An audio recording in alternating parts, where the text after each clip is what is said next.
negotiation box in the fall, so this will be a talk that we will continue when we meet again.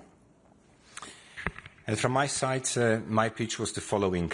Let's first analyze calmly, together, what has been proposed, including on the own resources, and only then, after the analysis, we can make up our minds. I'm also not surprised that there are concerns, questions, as I said, also sometimes criticism on various elements of the package. But we are, I believe, in very early days still, and there is still a lot of work also for the technical level, for our experts to look into details, to assess what are the consequences, including on the own resources package. And I also stressed today in the room that one of the key principles on which this package is built, that the key principle is we have to stabilize national contributions of the member states. We understand it is not a time to call for higher contributions from the member states to the European budget. And that is the only way to square the circle of being more effective, more ambitious with respect to spending, with respect to financing new priorities, is therefore an ambitious own resources package. It has been our line, as you know, since many months. Thank you. I'll go for that gentleman over there.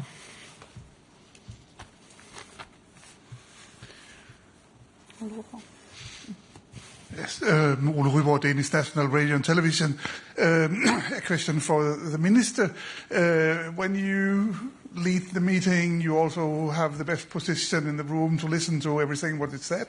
Did you detect any of the member countries there who actually support that the budget should increase to be the biggest budget ever in EU history? And a question to Commissioner Serafin. You took the opportunity here to correct misunderstanding on agriculture. I note that already, even before you presented your proposal on Wednesday, there was heavy criticism, and I've had a struggle finding anybody actually being happy with anything they saw. What's your way forward? Is it just misunderstandings, and is enough you travel around and explain everything, or what will be your way forward to handling this budget, which has been criticized quite a lot already? Thank you, Ole. We had a very good exchange of views in the room, and I would say that no country is ready to accept the budget today. This is a long discussion we will have, and obviously there are different views on how to structure the budget, and it will also be difficult. But Europe needs a budget. There's no one in the room saying that Europe does not need a budget, and there's a very constructive will, and now it's our task to push that forward. Thank you. Well, I have heard some member states saying that the budget is not ambitious enough, also when it comes to the size. And for some of them, it could be the reason not to accept the budget today. The only way forward is dialogue and negotiations. And I'm not really revealing any secret or secret formula. That has always been the case. We don't need to adopt the whole budget by the end of the year. It would be perfect, but I think everyone knows it's not possible. But we really need to put things in motion. And that's why we have the Danish presidency with the ambitious plan how to do it. And yes, the only way forward is talking, explaining, and maybe also making some corrections, changes, so that the unanimous agreement can be reached, because by very nature the MFF requires unanimity. So all 27 have to feel comfortable enough to give their okay. Valeria, please.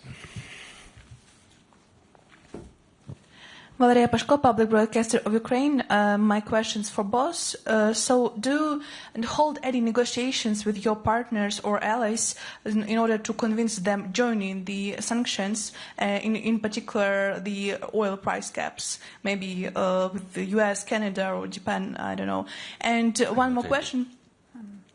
One more question, it's on enlargement. I know that it's not on the agenda today, but still recently Moldovan Vice Prime Minister stated that they are calling on the EU to open the first cluster, at least the first cluster before the elections in September, but Ukraine and Moldova is coupled on this way, and Orban, Prime Minister of Hungary, continues blocking the Ukrainian path to the EU.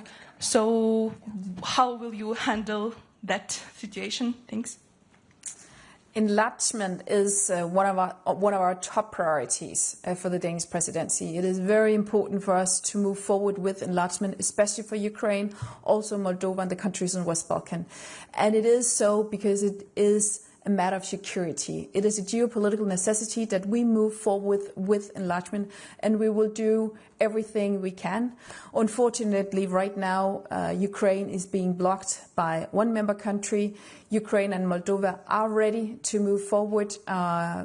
We could open Cluster 1. It is within the merit-based approach. The countries have delivered. We will do our best to push on that agenda, and we will see what we can do, political, practical, to try to find solutions, because it is important for Europe that we move on with the enlargement agenda. And I can confirm that it is a top priority for us. Not for us. We will have time for one last question, but a quick one. Please, Anna, please. Hi, Ana Bu from La Vanguardia. A question on the Spanish language point to the minister, please. I wanted to know how did you see the mood in the room? Did you see any changes in comparison from the last meeting in May? And did you see any advances on the proposal? Thank you.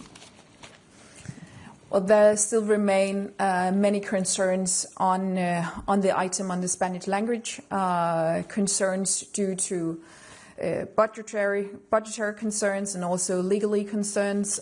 We had the Council Legal Services to explain the situation, and it is clear that there still remain judicially concerns, and we will continue the work in the Council.